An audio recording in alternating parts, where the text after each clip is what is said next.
Hello everyone, मैं मिथुन सिंह स्वागत करता हूं आप सभी का। आशा करता हूं आप सभी बहुत अच्छे होंगे।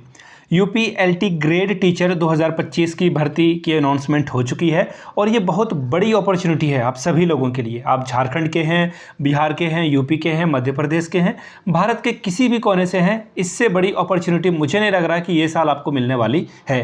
7,446 पोस्ट जो है आपको देखने को मिलेगा, 66 पोस्ट मिलेगा देखने के लिए, और जिसमें महिलाओं के लिए अलग से पोस्ट है और पुरुषों के लिए अलग से पोस्ट है। 4,860 मेल यानी कि पुरुष वर्ग के लिए और 2,525 फीमेल यानी कि बालिका, या फिर आप इसे बालक बोलें, इसे बालिका बोलें, उस वर्ग के लिए भर्ती आई हुई है। इसके लिए योग्यता क्या चाहिए, उम्र सीमा क्या चाहिए, चयन प्रक्रिया क्या होगी, सभी चीज़ों को हम लोग इस वीडियो में आराम से डिस्कस करेंगे। सभी चीज़ों को क्रिस्टल क्लियर आपको बता दिया जाएगा। केवल पीजी पास अगर आप हैं और बीएड पास हैं तो इस फॉर्म के लिए आप एलिजिबल हो जाते हैं। सब्जेक्ट कॉम्बिनेशन भी देखना होता है, that I will tell you, don't worry, video में आगे आपको वो सारी बातें बताई जाएगी। मौका बिल्कुल नहीं छोड़ना है। यूपी में शिक्षा जगत की सबसे बड़ी भर्ती आ चुकी है, इसे अप्लाई कर लें। बहुत दिनों से आप इंतजार कर रहे थे। ये रहा वो न्यूज़पेपर की कटिंग, मैं आपको डेट भी दिखा दूंगा, ठीक है।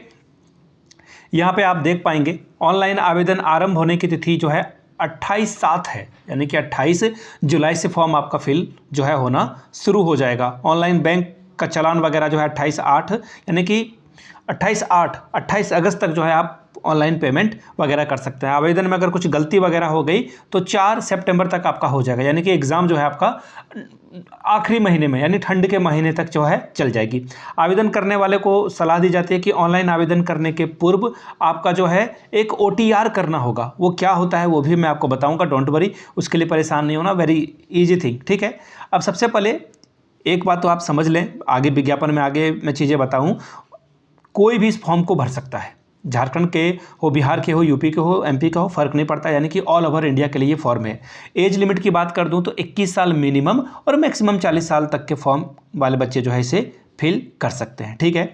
इसके अलावा ये जो 21 और 40 वाला जो एज क्राइटेरिया आपको दिख रहा होगा, OBC वर्ग के लिए जो छूटें मिलती है वो मिलेगा, SC के लिए जो छूट मिलती है वो मिलेगा, और ST के लिए जो छूट मिलती है वो आपको यहाँ पे देखने को ऑब्वियसली मिलेगा। अब मन में आपका सवाल आ रहा होगा कि किस किस सब्जेक्ट की रिक्रूटमेंट आई है, तो आप लोग नीचे कमेंट करके अपने सब्जेक्ट का नाम लिखेंगे। जैसे सपोज कर लो मेरा मैथमेटिक्स है, सपोज क्या करोगे, मेरा मैथमेटिक्स सब्जेक्ट है ही तो मैं मैथ्स लिख दूंगा, ठीक।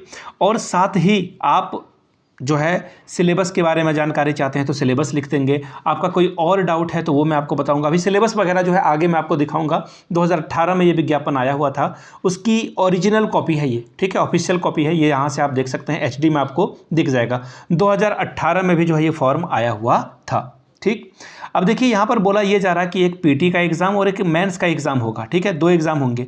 पहले यहाँ पर किन किन पोस्ट के लिए आती थी भर्ती में, वो आपको समझा देता हूँ। पहले क्या होता था, डायरेक्ट एक एग्जाम होता था, 1 डे एग्जाम, और आफ्टर दैट आप सेलेक्टेड हो जाते थे। अब जो है PT और मेंस की बात की जा रही है, अभी ये क्लियर नहीं हुआ है।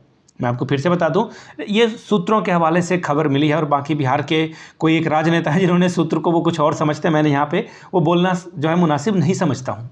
इसके अलावा पहले क्या होता था, सिर्फ पोस्ट ग्रेजुएट वाले इस फॉर्म को भर लेते थे, बीएड की जरूरत नहीं होती थी, लेकिन अब जो है बीएड की अनिवार्यता कर दी गई है। तो बीएड आप अगर नहीं हो तो आप फॉर्म को फिल ही नहीं कर पाओगे, ठीक है। अब देख लेते हैं कि फॉर्म के लिए जो है एलिजिबिलिटी क्या थी, ठीक है। असिस्टेंट टीचर के लिए तो अगर आप संस्कृत वाले हैं, ध्यान से रखिएगा, संस्कृत के लिए कुछ और क्राइटेरिया था। बीएड आपका होना चाहिए, साथ ही बैचलर्स डिग्री के साथ संस्कृत का जो है होना ज़रूरी है। इंटरमीडिएट में भी आप संस्कृत पढ़े हो, इसको ध्यान में रखिएगा, ठीक है। इसी तरह से अगर मैं बात करूं, कॉमर्स टीचर अगर कोई बनना चाहता है तो कॉमर्स से बैचलर्स की डिग्री उसके पास होनी चाहिए। अब PG कर दिया गया, इसे ध्यान में रखिएगा आप लोग, ठीक है।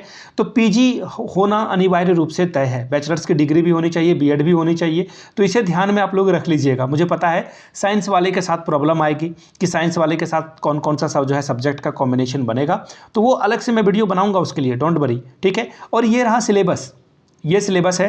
देखिए यहाँ पर सिलेबस जो है आपको दिख जाएगा। सबसे पहले सोशल साइंस का सिलेबस है, फिर सिविक्स का, फिर इकोनॉमिक्स का, ठीक है। यहाँ से आप आगे बढ़ोगे तो देखिए आपको सिलेबस ऑफ साइंस दिखेगा, सिलेबस ऑफ हिस्ट्री दिखेगा, government of Indian and politics का सिलेबस दिखेगा।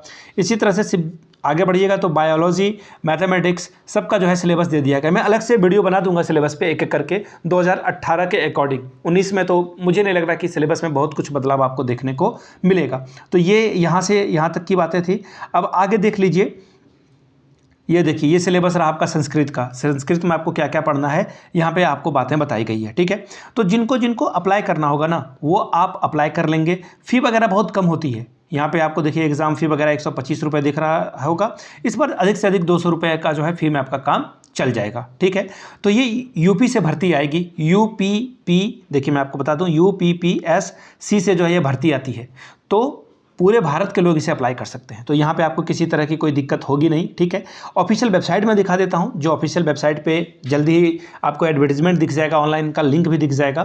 तो यहाँ से आप देख लीजिए, ऑल जो है यहाँ से जो है सारी uppsc.up.nic.in पर जाकर के आपको सब कुछ देखने को मिलेगा। अभी वक्त है, इसलिए थोड़ा सा ठहर जाना है, आपको घबराना नहीं है कि तुरंत अप्लाई के लिए आप चले जाओगे, वहाँ पे आपको लिंक नहीं मिलेगा। डोंट वरी, वहाँ पे लिंक मिलेगा, बट थोड़ा सा आपको इंतज़ार करना होगा, क्योंकि 28 से जो है फॉर्म आपका अप्लाई होना शुरू होगा, ठीक है। बाकी किसी को एज को लेकर, सब्जेक्ट कॉम्बिनेशन को लेकर कुछ सवाल पूछना हो, PYQs आपको देखने को मिल जाएगा। कल मैं एक जो है PYQ आपके साथ डिस्कस कर दूंगा कि प्रीवियस ईयर क्वेश्चन पेपर क्या यहाँ पर पूछा गया था, वो आपके साथ में डिस्कस कर दूंगा, ठीक है। वीडियो को यहीं समाप्त करेंगे, आगे एक डिटेल वीडियो आएगी। जो भी आपका डाउट बन पड़ता है नीचे क्वेश्चन पूछ लीजिएगा। Thank you so much for watching this video. Have a good day.